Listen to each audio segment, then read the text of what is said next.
ভারত কি গোপনে এমন এক অস্ত্র তৈরি করেছে যা পুরো দক্ষিণ এশিয়ার পাওয়ার ব্যালেন্স বদলে দিতে পারে মাত্র কয়েক মিনিটে, আর তাতে পৃথিবীর এক প্রান্ত থেকে আর এক প্রান্ত পৌঁছে যেতে পারে ধ্বংসের বার্তা।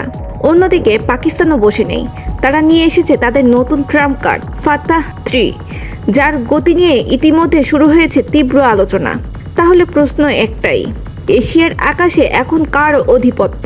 ভারতের ব্রাহ্মোস নাকি পাকিস্তানের নতুন প্রজন্মের মিসাইল?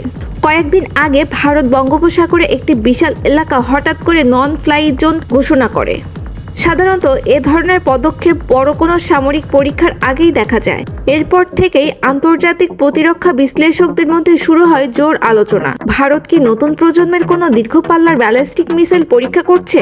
যদিও সরকারিভাবে কিছুই নিশ্চিত করা হয়নি, তবুও অনেক বিশ্লেষকের ধারণা এটি হতে পারে আগ্নি সিরিজের একটি নতুন ধাপ, সম্ভাব্য আগ্নি-6। ভারতের আগ্নি সিরিজ শুরু হয়েছিল মূলত আঞ্চলিক ডিটারেন্স তৈরি করার জন্য। আগ্নি-1 স্বল্প পাল্লা, যেমন ধরুন বাংলাদেশ। আগ্নি-2 ও আগ্নি-3 পাকিস্তান ও আঞ্চলিক চীন লক্ষ্য।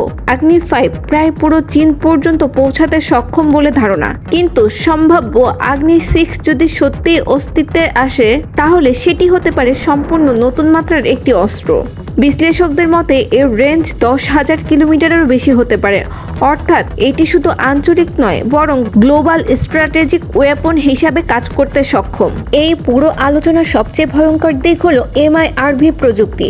সহজভাবে বললে একটি মিসাইল আকাশে গিয়ে একাধিক ওয়ারহেডে ভাগ হয়ে আলাদা আলাদা লক্ষ্যবস্তুতে আঘাত করতে পারে, অর্থাৎ একটি লঞ্চ একাধিক ধ্বংস।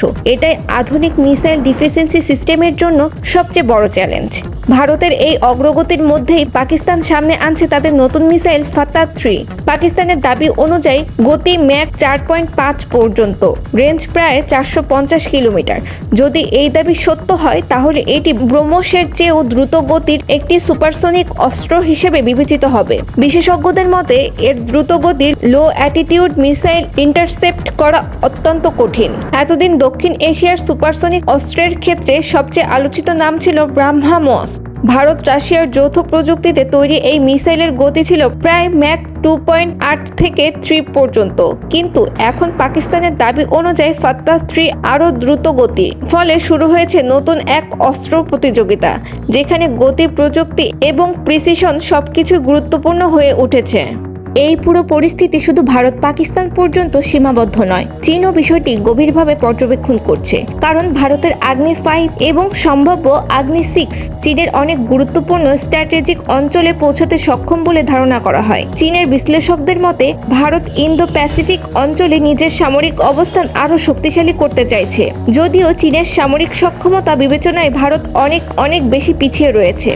দক্ষিণ এশিয়ায় এখন শুরু হয়েছে নতুন এক মিসাইল রেস। একদিকে দীর্ঘপাল্লার ব্যালিস্টিক প্রযুক্তি, অন্যদিকে দ্রুতগতির সুপারসনিক অস্ত্র প্রতিযোগিতা।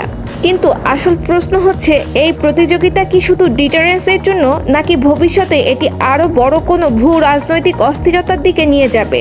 দর্শক, ভিডিওটিতে আমাদের করা বিশ্লেষণমূলক তথ্যগুলো জানার পর আপনি কি ভাবছেন কমেন্টে লিখুন, এবং নিয়মিত এমন বিশ্লেষণমূলক তথ্যের আপডেট জানতে এই ভিডিওটিতে লাইক দিয়ে রাখুন। আল্লাহ হাফেজ।